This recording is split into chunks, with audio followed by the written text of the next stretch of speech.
Assalamualaikum teman-teman. Kembali lagi sama aku Sri Indah Lestari. Nah, gimana kabarnya teman-teman? Semoga baik-baik aja ya. Seperti biasa, di sini aku akan menjelaskan suatu materi. Nah, materi kali ini aku akan menjelaskan tentang perbedaan individual, bakat, dan minat. Apa itu individu? Individu adalah merupakan unit terkecil pembentuk masyarakat. Dalam ilmu sosial, individu juga bagian terkecil dari kelompok masyarakat yang tidak dapat dipisahkan lagi menjadi bagian yang lebih kecil. Nah, sebagai contoh, ada suatu keluarga terdiri dari ayah, ibu, dan anak. Ayah merupakan individu dari kelompok sosial tersebut yang sudah tidak dapat dibagi lagi ke dalam suatu yang lebih kecil. Nah, perbedaan individu menurut bakat dan minat. Bakat pada umumnya juga identik dengan kemampuan yang dimiliki seseorang sejak ia lahir.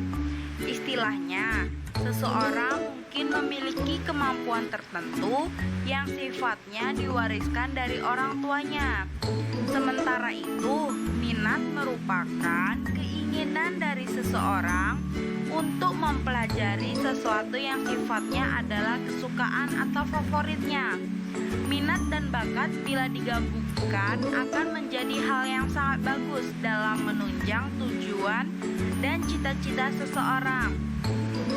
Berikut ini saya akan menjelaskan perbedaannya.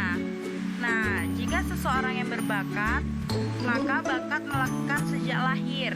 Pengertian bakat menurut para ahli memang merupakan sesuatu yang sudah melekat sejak lahir.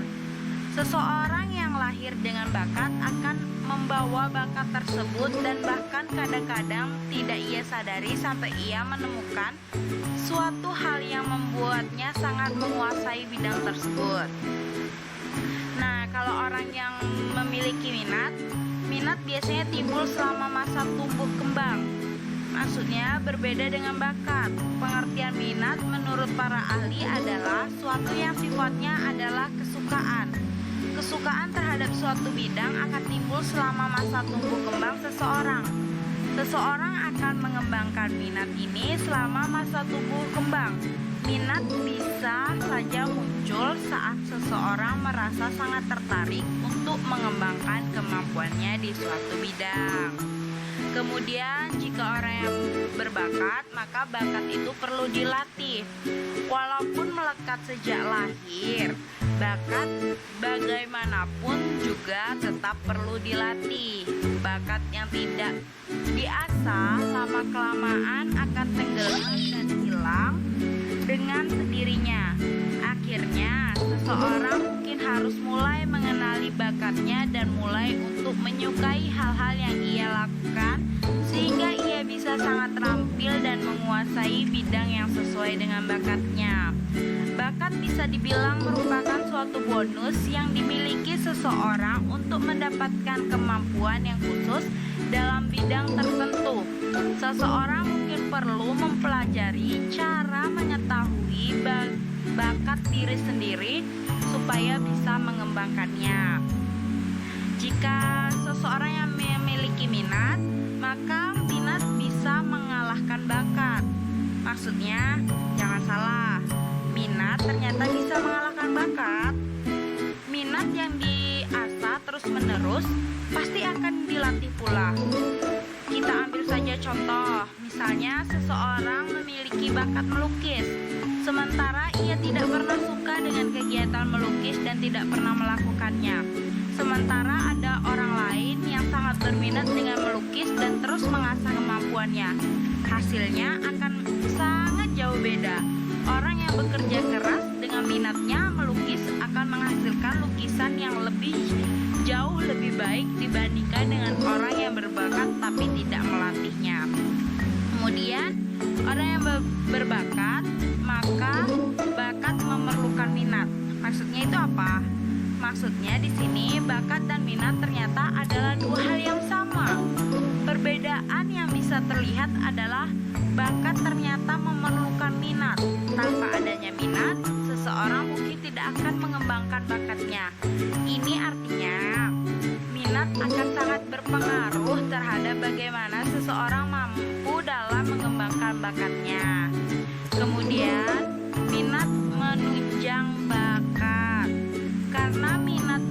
bakat saling berhubungan, maka di sini minat akan menunjang bakat.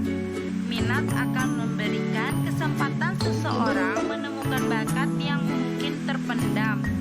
Artinya, eksplorasi terhadap diri sendiri sangat diperlukan guna untuk mengetahui beberapa jauh minat yang dimiliki oleh seseorang untuk mengembangkan bakatnya. Kita dapat melihat korelasi antara minat dan bakat di sini. Kemudian, orang yang berbakat tidak memerlukan stimulus. Mengingat bakat sudah ada sejak lahir, maka perbedaan bakat dan minat dalam psikologi yang bisa kita perhatikan adalah bakat tidak memerlukan stimulus yang intens. Seseorang mungkin akan menguasai bidang begitu saja, tetapi perlu banyak latihan karena sudah memiliki bakat tertentu. Stimulus tidak diperlukan dalam jumlah yang intens karena seseorang dengan bakat biasanya sudah akan terbiasa untuk melakukan banyak hal. Kemudian orang yang memiliki minat itu memerlukan stimulus. Berbeda dengan bakat, minat justru membutuhkan stimulus tertentu.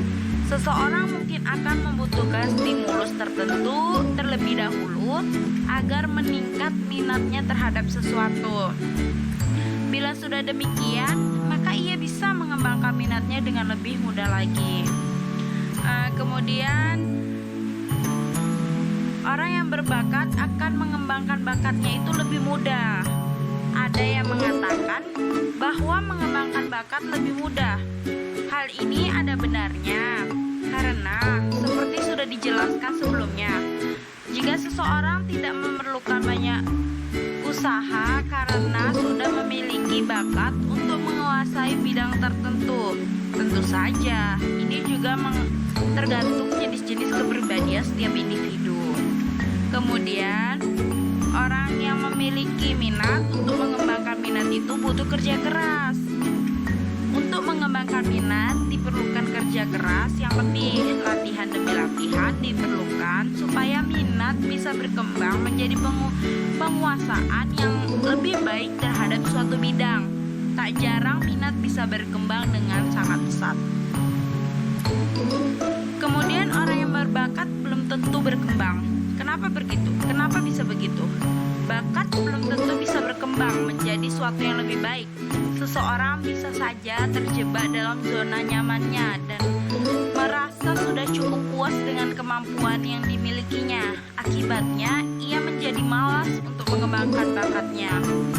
Kemudian, orang yang memiliki minat bisa saja berkembang menjadi bakat. Hal yang berbeda justru bisa terjadi pada minat. Minat justru bisa melahirkan suatu bakat tertentu yang nantinya akan diwariskan kepada keturunan selanjutnya. Ini merupakan hal yang menarik. Mengasah minat dan melatihnya secara terus-menerus mungkin justru bisa menjadi bakat nantinya yang akan diwariskan. Nah, ciri-ciri anak berbakat itu di sini ilmu pendidikan dan psikologi anak terus saja mempunyai definisi yang berbeda soal anak berbakat. Ini karena bias budaya, tingkat ekonomi, batas bahasa dan sebagainya bisa memengaruhi penilaian. Maka, definisi soal anak berbakat memang cukup luas dan beragam. Tetapi ada beberapa hal yang bisa jadi penanda. Biasanya, seseorang anak dianggap berbakat bila ia bukan saja selalu punya jawaban akan berbagai pertanyaan dan menikmati proses sekolahnya, tapi juga punya sudut pandang atau ide yang selangkah lebih maju dibanding teman-temannya. Kemudian, ia menikmati segala bentuk metode pengajaran. Kemudian, ia punya ide-ide liar dan imajinasi tinggi serta sangat suka bergaul dengan orang-orang yang usianya lebih tua. Kemudian, selain punya daya ingat yang baik dan mampu belajar dengan segala cara, anak berbakat punya pondasi pengetahuan yang mendalam. Ia juga bisa berkembang walaupun menghadapi tantangan masalah yang kompleks. Kemudian, anak cerdas bisa saja menyerap informasi dengan cepat dan senang akan hal Jadi anak berbakat akan menggunakan informasi itu untuk meraih informasi lain dan selalu ingin belajar lagi lebih dalam.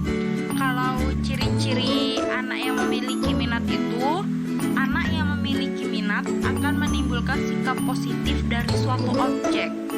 Kemudian anak yang memiliki minat ini akan merasa senang yang timbul dari suatu objek. Kemudian anak yang memiliki minat ini mengandung unsur penghargaan, mengakibatkan suatu keinginan dan juga kegairahan untuk mendapat suatu yang diinginkan. Nah, sekian penjelasan dari saya. Semoga bisa bermanfaat bagi teman-teman semua. Saya akhiri. Wassalamualaikum